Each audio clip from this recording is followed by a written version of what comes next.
Dumating na naman po ang 3 months. Hi, ako nga pala si Toktok.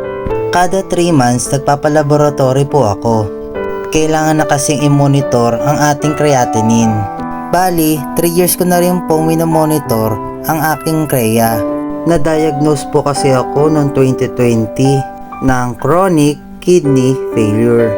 Madalas po kasi akong umiinom ng pain reliever. Alam nyo po mga kapatid, pag po kayo masyadong iinom ng mga ganun, dahil madadamage po ang inyong kidney. Katulad ko, yan po ang nangyari sa akin. Dito nga pala ako nagpapalaboratory sa High Precision Diagnostics or HP. Highly recommendable ang HP mga lods para sa mga laboratory test. Yan po kasi ang nirecommend po sa akin ng aking doktor. At yan na po, kinuha na po tayo ng dugo. Sana po maging maayos na po ang ating creatinine. Abangan natin sa part 2 yung result.